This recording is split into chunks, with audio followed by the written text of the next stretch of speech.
Reading. Pass the mic around and for the pleasure.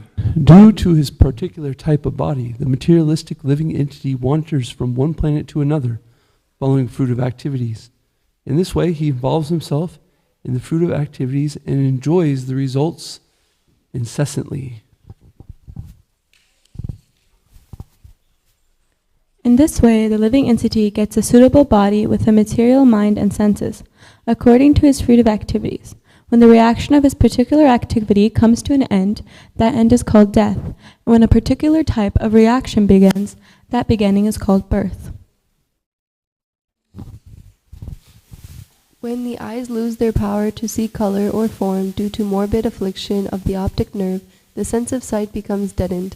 The living entity, who is the seer of both the eyes and the sight, loses his power of vision.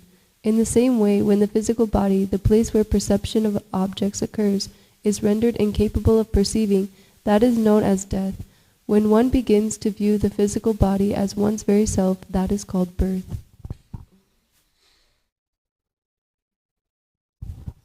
Therefore, one should not view death with horror, nor have recourse to defining the body as soul, nor give way to exaggeration in enjoying the bodily necessities of life. Realizing the true nature of the living entity, one should move about in the world free from attachment and steadfast in purpose.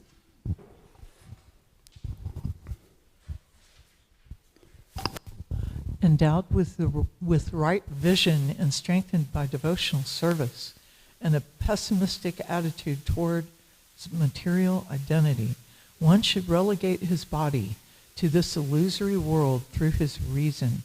Thus one can be unconcerned with this material world. Today's focus verse is text number 47.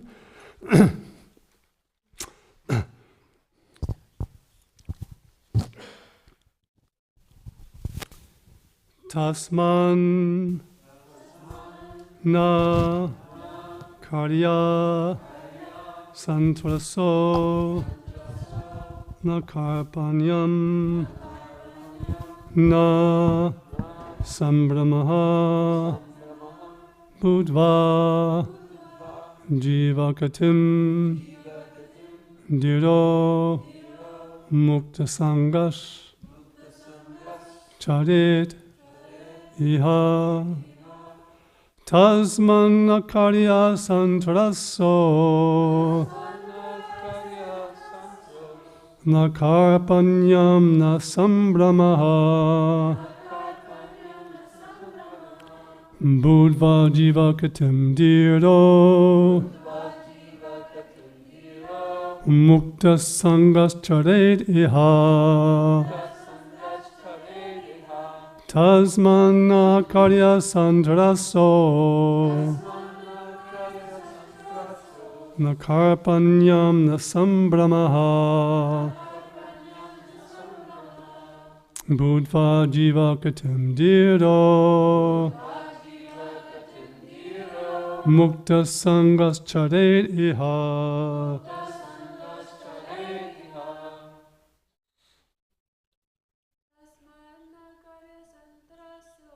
tasman akarya santrasno Nandra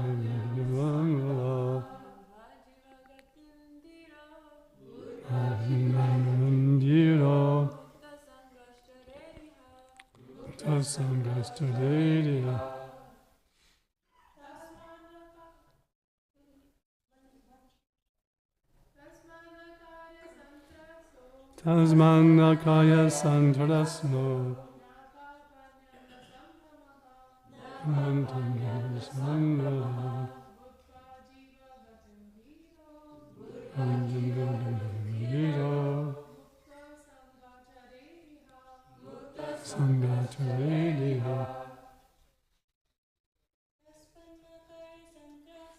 tasman akarya santraso nakarapanyam sambramaha budva jiva katindira Mutta Sangastudeha. Word for word transliteration. Tasmat. On account of death. Na. Not. Karya.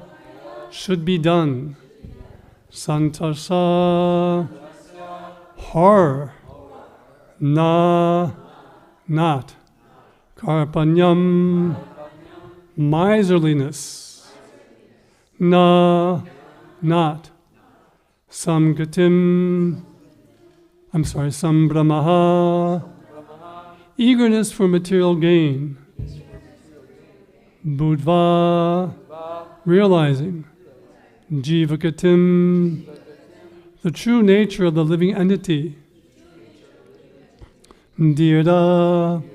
Steadfast. Mukta Sangha. Free from attachment. Karet. One should move about. Iha. In this world. Translation. Therefore, one should not view death with horror, nor have recourse to defining the body as soul, nor give way to exaggeration in enjoying the bodily necessities of life. Realizing the true nature of the living entity, one should move about in the world free from attachment and steadfast in purpose. Purport by His Divine Grace A.C. Bhaktivedanta Swami Srila Prabhupada.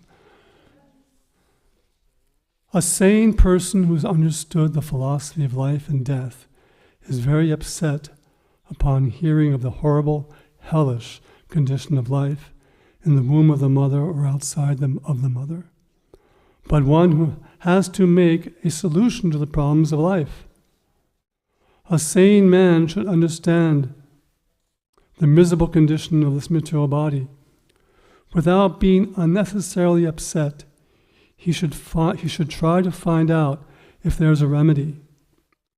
The remedial measures can be understood when one associates with persons who are liberated. It must be understood who is actually liberated. The liberated person is described in the Bhagavad Gita, one who engages in uninterrupted devotional service to the Lord, having surpassed the stringent laws of material nature, is understood to be situated in Brahman. The Supreme Personality of Godhead is beyond the material creation. It is admitted even by impersonalists like Shankaracharya that Narayana is transcendental to this material creation. As such, when one actually engages in the service of the Lord in various forms, either Narayana or Radhakrishna or Sitaram, he is understood to be on the platform of liberation.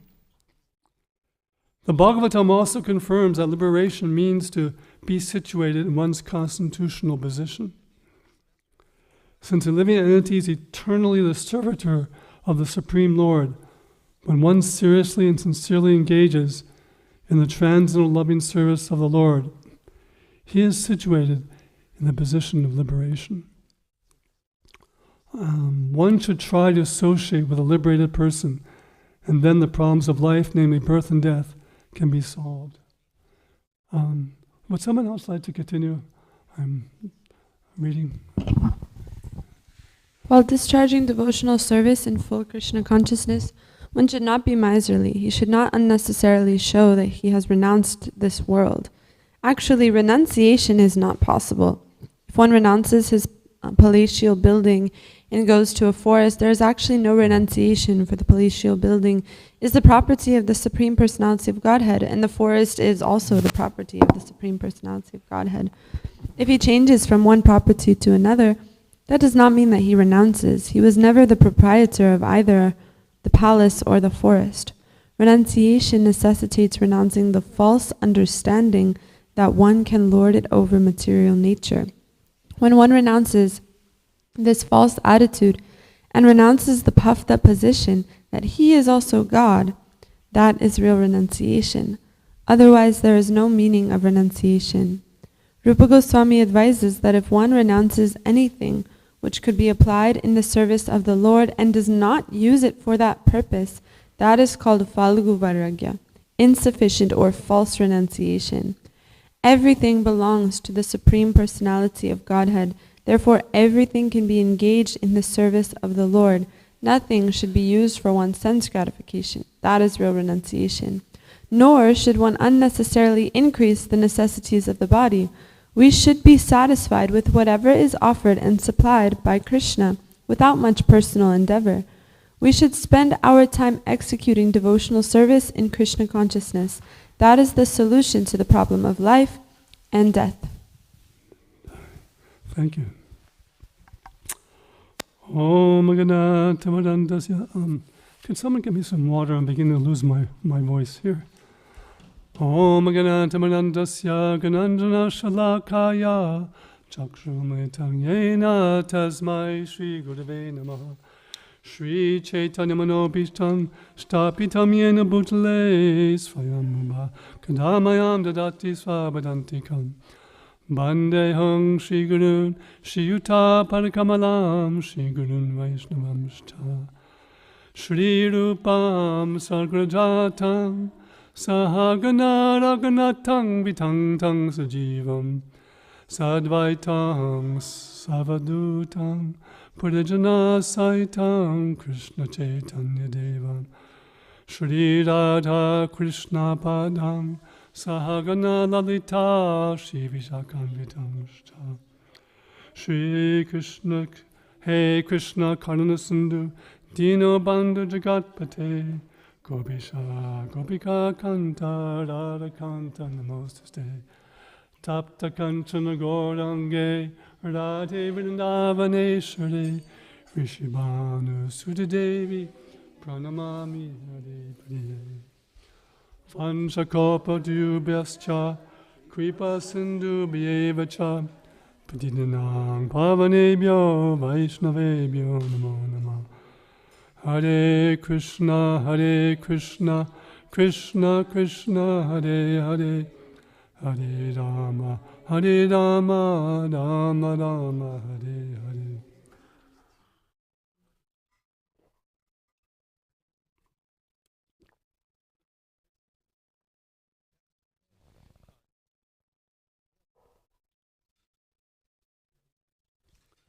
Thank you, Nanda Prabhu. And thank you to all the wonderful devotees. I'm very grateful to be in the presence of so many wise, wonderful, warm-hearted, and welcoming devotees.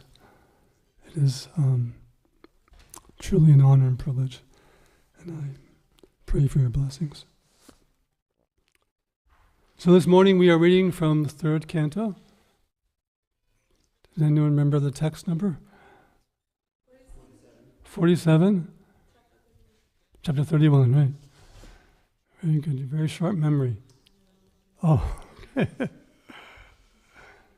I'm just meditating on how these are all prime numbers, right? They're numbers that can only be divided by themselves in one, right? So, and Srila Prabhupada says that the prime necessity of human life is to carry out the orders of the spiritual master. Right? That's a prime duty. So we're learning this morning how to come to solve the problems of life and death. So this is a great journey. Here we are at the corner of Beacon and Curly Avenue. I was just meditating on the way here. How appropriate this temple is at the corner of Beacon Street. Beacon means light. And Krishna explains in the Bhagavad Gita, Te shamevanukam partam aham agyana jangdama nashimya amabhavasto gyanati pena basvata. Does anyone know the translation? Out of compassion for them, I, dwelling within their hearts, destroy with a shining lamp of knowledge the darkness born of ignorance. So, being surrounded by devotees means to put ourselves in the situation of light, where we're surrounded by beacons of light. And as soon as we remove ourselves from the association of devotees, we put ourselves in darkness. And there's three significant words that I picked out of this purport. There's so many. Every word is significant, okay.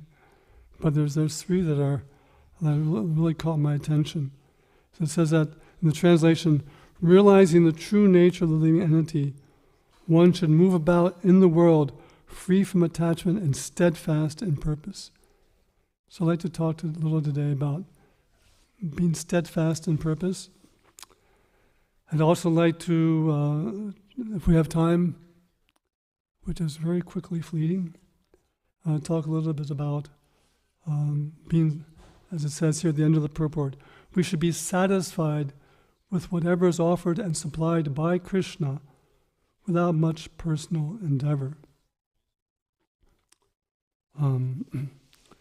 So these two words, steadfast and self-satisfied, these are actually qualities of Krishna. Krishna is steadfast. It explains in the Nectar of Devotion. I'd like to read it verbatim because it's such a beautiful definition. A person who continues to work until his desired goal is achieved is called steadfast. And that is the quality of Krishna that Srila Rupa Goswami explains was exhibited when the Shamataka jewel was stolen. Actually, Prashnena, I believe Prashnena was the son of King Satyajit. And he was in the forest displaying this jewel, this valuable jewel that could produce mounds of gold. Anyone who had the jewel and worshipped it could get mounds of gold every day. And then the jewel was stolen.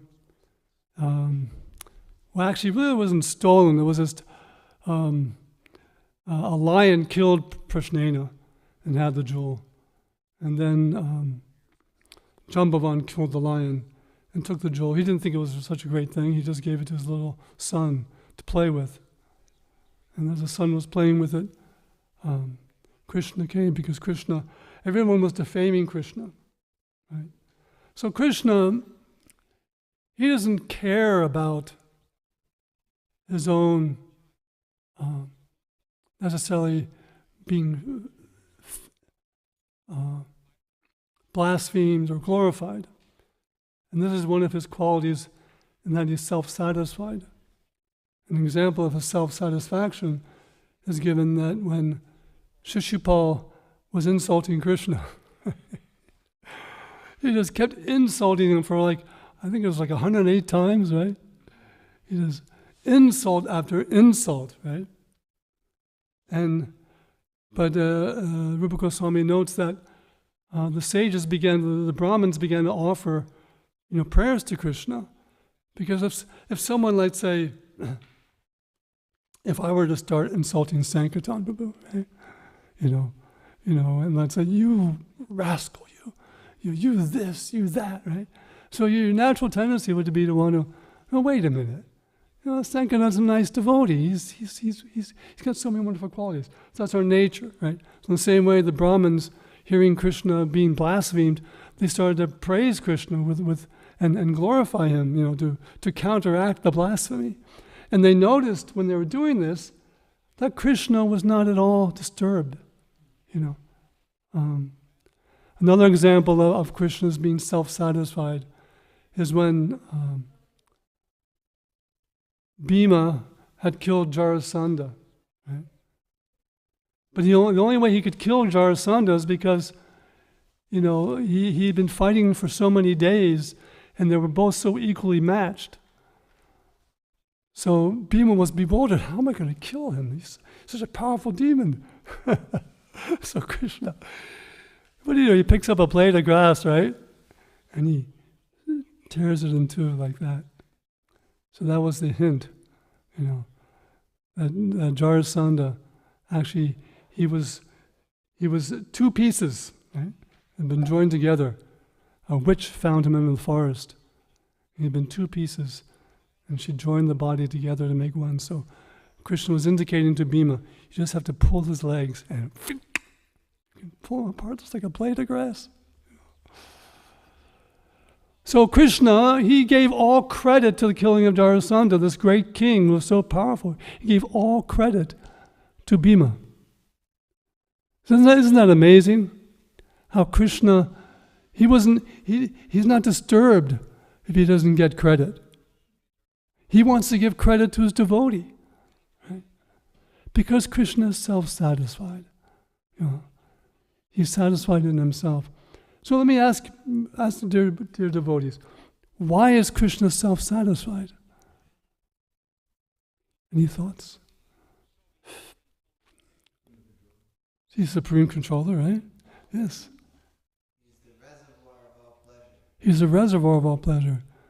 Thank you, Prabhupada. That was just a Jumna giving a nice comment that Krishna is the reservoir of all pleasure. I'm sorry, but what is your name?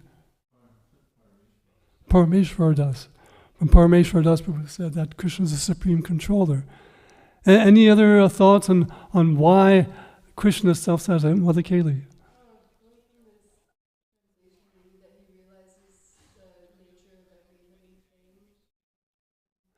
Yes.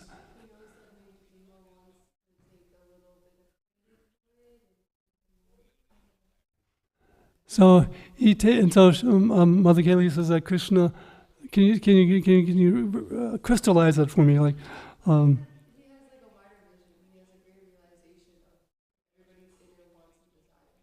Okay, so Krishna he's full. He sees everything. He perceives everything simultaneously. He knows what everyone's desires are, and his mood is to serve everyone's desires. Just to do it, yeah. He's not insecure about anything. He doesn't need someone to praise him to know how great he is. He already has so many devotees who love him that he isn't looking for people to love him. Yes. So. I'm sorry, Mataji, what is your name? Ishwari? Ishwari Kumari Babu, yes. Hare Krishna.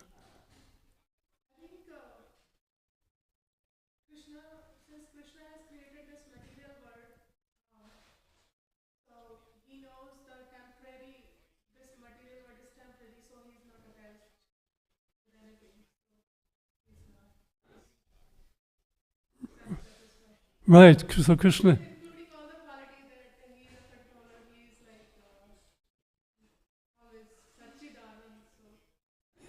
Yes, he's as you said, he created everything. So there's nothing that he hankers for, like we do. We hanker for something, right? But Krishna's totally self-satisfied. Another thought that came to my mind. Oh, yes, go ahead.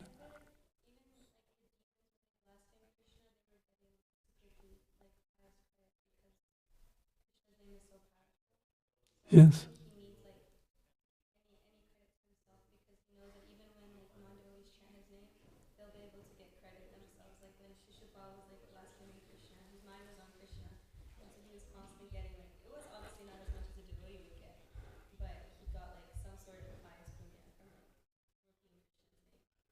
For the benefit of those of you who are online, I'm sorry, what is your name? What is it? Kamala Gopi. Yes, right. We should have been passing the mic around. We're getting so many gems of realization. Kamala Gopi said that Krishna knows that if the demons blaspheme him, that they're going to get liberation. So that's actually one of Krishna's qualities. That's his 59th quality, is he gives salvation to the demons that he kills.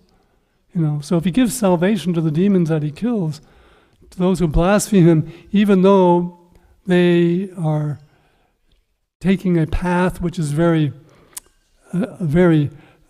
difficult, And it may take a long time, but we see in the example of Kamsa how he was thinking intensely about Krishna. Krishna is so kind that just by even thinking of an enmity, he became purified. So these are all beautiful answers, and to add to the this little pot of gems, I was thinking also that Krishna is self-satisfied because he has Srimati Radharani. He has the internal potency is within him, and he manifests that externally as Srimati Radharani. So in order to, as the last verse says, to overcome the problems of birth and death, just like Krishna says in the 8th chapter of Bhagavad Gita, ante kala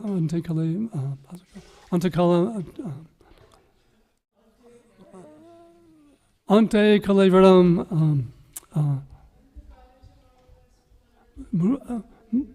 mukta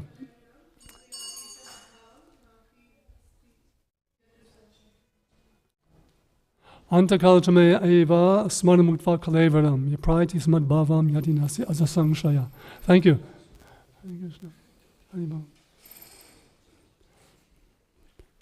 Radha and Kalachandji were so beautifully dressed today, weren't they? It was amazing.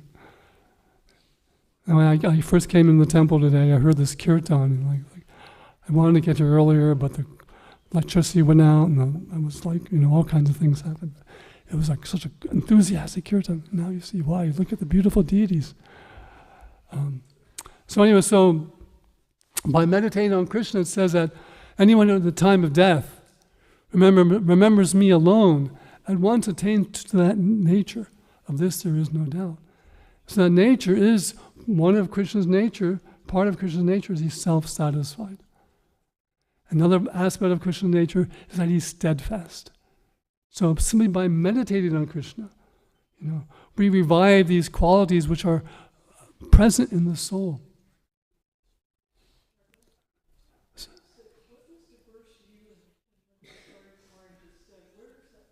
That's from the 8th chapter, text number 5.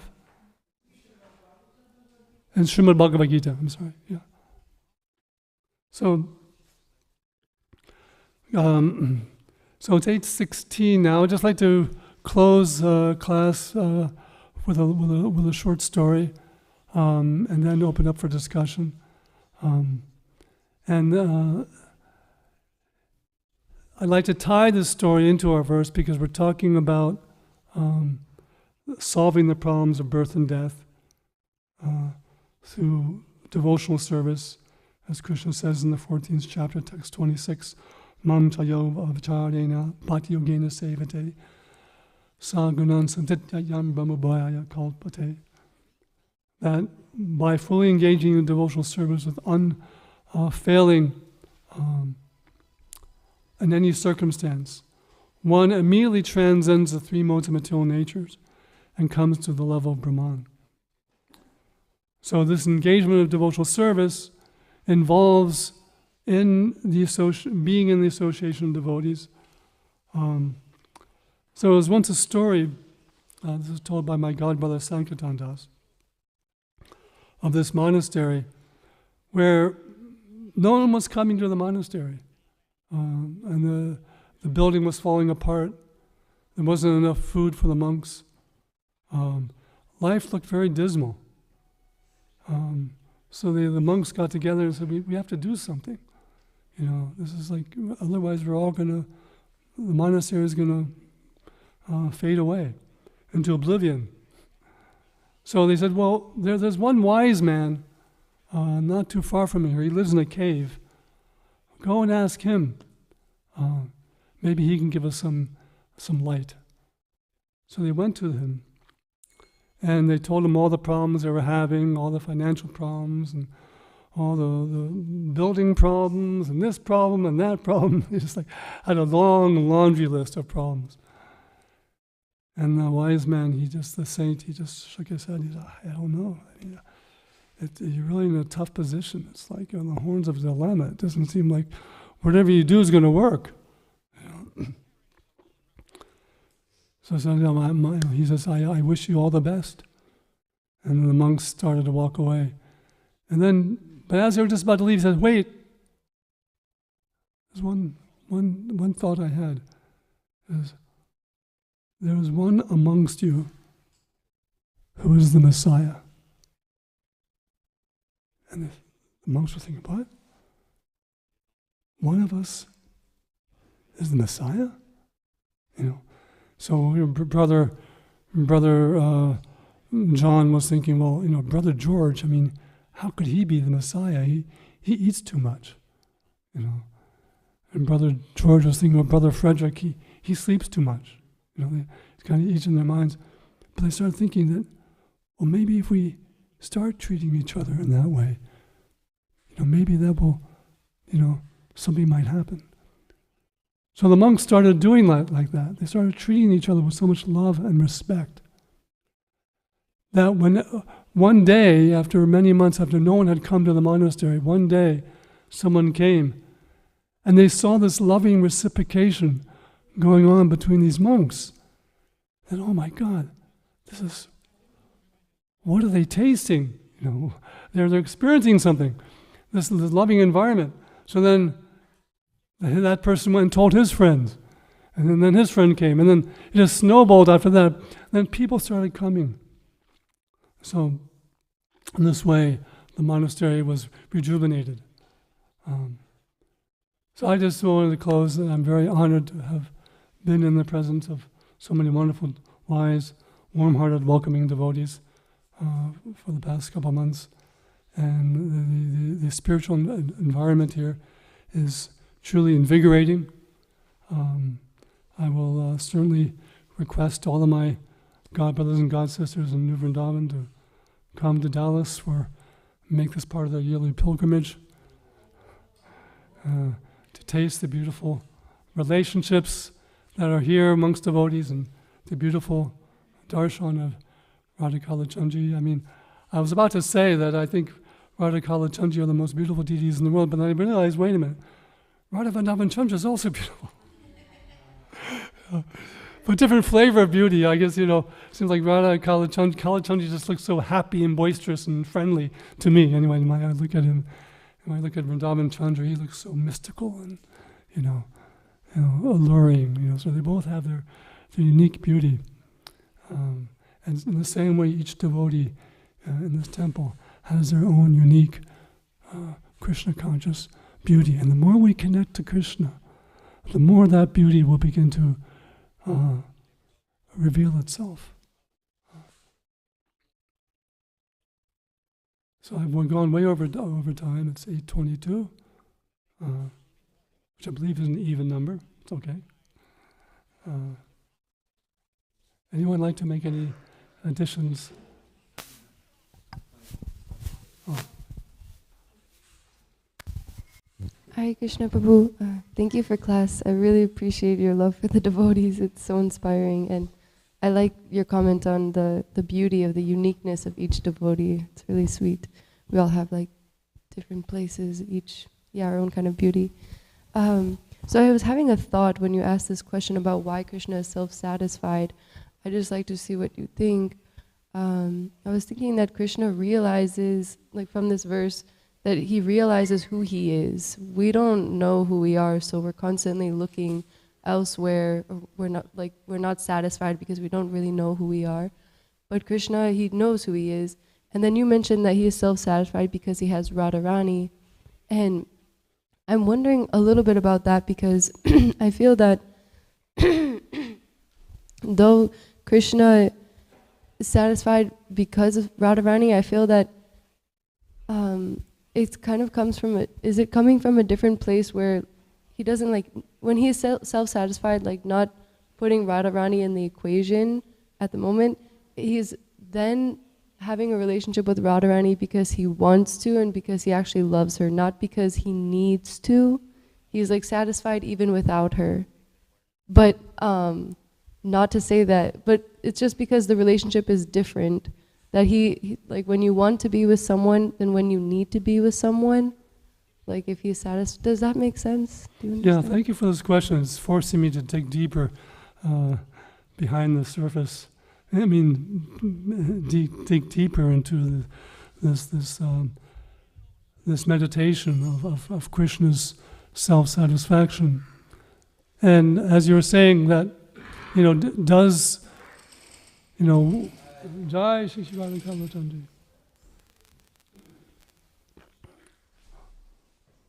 What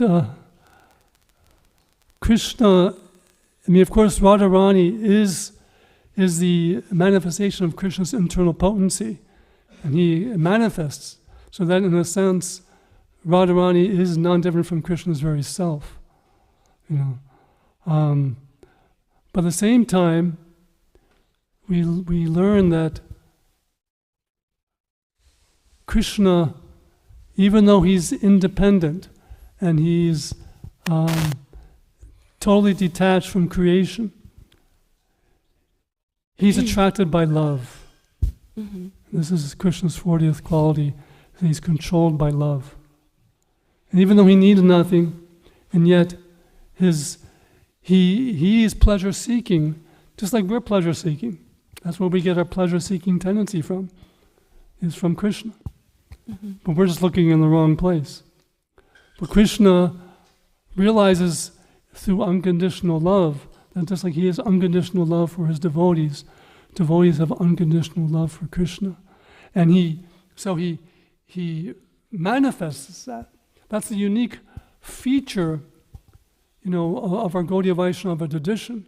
Like no other tradition that I'm aware of does God enjoy being chastised by his devotee. Yeah. Right? We see everywhere, all the traditions, you never see, in any other tradition, I don't want to mention any names, but, we don't see that. Because Krishna is so full of wanting to experience relationships and love. So then it can seem that Krishna is satisfied by love and devotion, not even knowing himself. It goes beyond that. Yes, he's tasting the beauty of your consciousness, of the consciousness and attitude of every devotee. He's relishing that. When Radha Kalachandji, when you come before them, and they're seeing, they're not looking at your material beauty. They're looking at the attitude, the devotion from which we bring to the present moment. Thank you. I do have one clarification. When you said that Radharani is in Krishna's internal potency, what does that look like in their pastime, like a personal relationship? Like, what does that mean? I don't understand. Like, how is he? So, can you rephrase the question for me? So, like, how is that manifested? Like, how can we visualize or meditate on Krishna's relationship with Radharani as his internal potency? Like, is it simultaneously one and different? Like, okay, yes. So she also has her own form, and then they're having a relationship like that. Yes, just like we are also simultaneously one and different. Yeah. We are in quality one with God, but quantitatively different. Right. Prema Mitra, you have a comment? Yeah, I think, and you can tell me if this is bogus, but what I feel is that, like, to say that she is his internal potency is like she is his heart outside of his body, basically. Like, that's how I can kind of conceptualize it, is like she is, everything in him, yeah, outside of his own existence, but yeah. Yeah, like his heart outside of himself, kind of, Right. is like a simple. Yes, that's a beautiful way of meditating on Srimati Radharani. Yes. Yeah.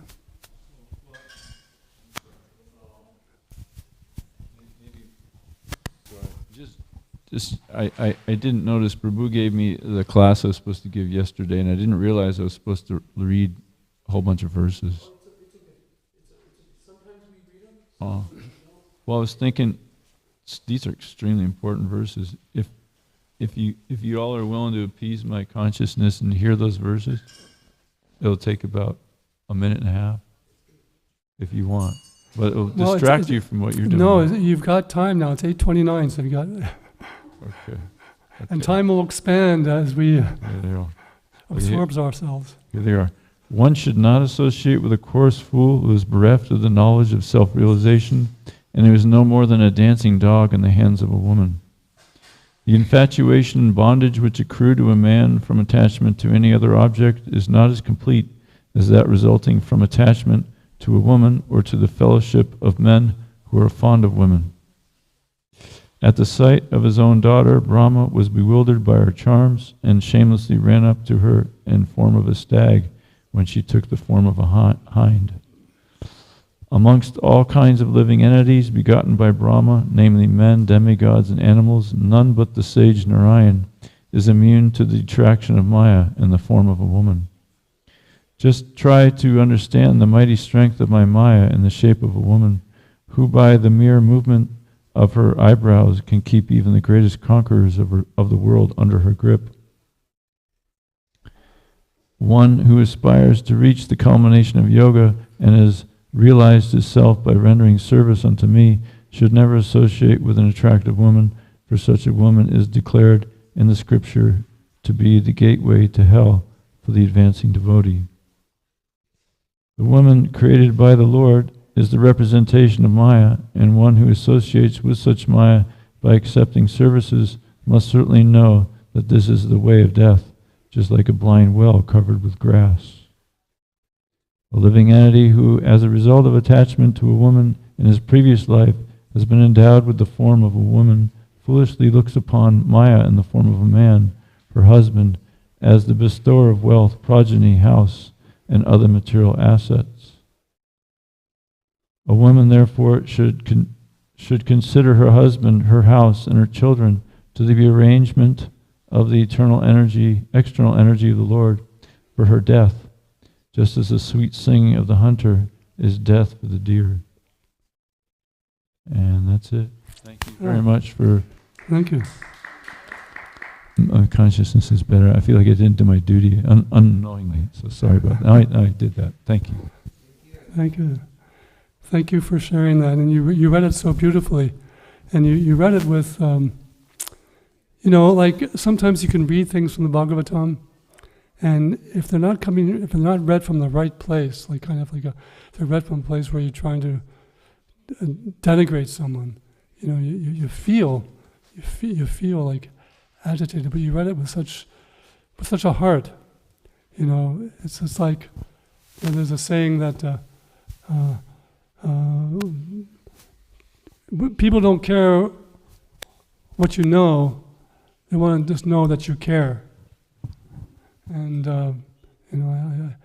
that's the beauty of these Bhagavatam verses, that they're coming from a place, not to like put down genders, or but it's actually to protect. There's the predatory mentality of especially of men, and especially in Kali Yuga, to want to exploit women, and to this is to remind them to remind especially us that other places in the Bhagavatam we learn that Srila Prabhupada was equally loving to both male and female disciples. And he said they both equally have the chance to come to Krishna consciousness. That's why Krishna says in the 9th chapter of Bhagavad Gita, right? Whether they be of Sudra or Vaishya or women or anyone can come to me. And this is where this knowledge is coming from. I'm sorry, you have another comment? Hare Krishna. I have a question. I can understand that in these verses, it's being said that, for a man, woman is Maya. For a woman, also, it's also saying man is Maya. That makes sense. And I also understand that these verses are about materialistic persons engaged in Griha Medi. It's not about an ashram situation. However, it seems a little unbalanced to me in that a man should avoid the association of beautiful women, but then it says a woman should consider her husband, da da da da da. So, yeah. But also we do hear, this is something that I notice is that like often in ISKCON specifically, men are encouraged to be brahmacharis or, you know, be renounced, and women are encouraged to get married. So how do we understand this kind of contradiction? How can women be protected and be married if all of the men are taking saffron? And if all the men want to take saffron, then should women also learn to be renounced, or is that not going to be appropriate? Well, this is a wonderful topic for discussion. And I would love to delve into this. But in the interest of time, maybe over breakfast, I just like to end on Mother Kaylee has something that we'd like to share, so we can end on this note, and we can continue this discussion over breakfast.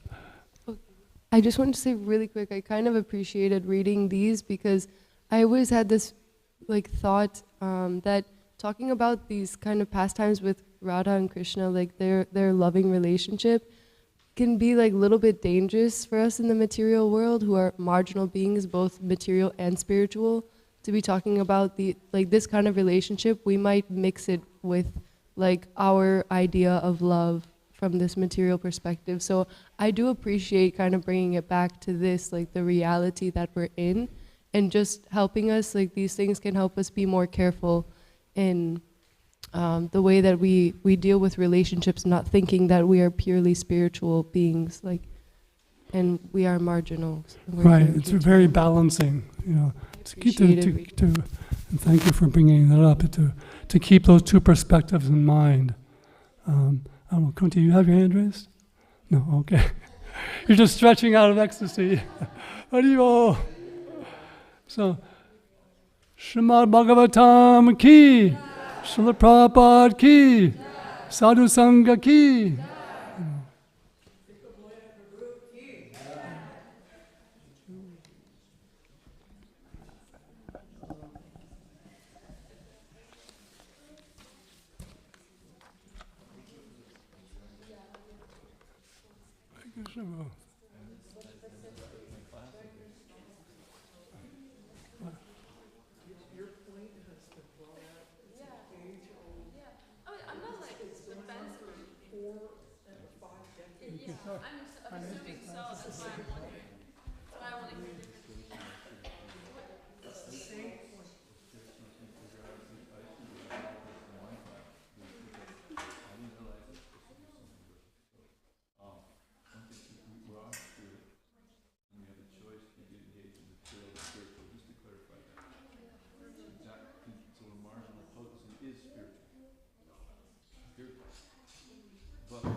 Do need to be resolved, you know, within one's heart, because those are important things. What about the position of a like man in Grihastha ashram.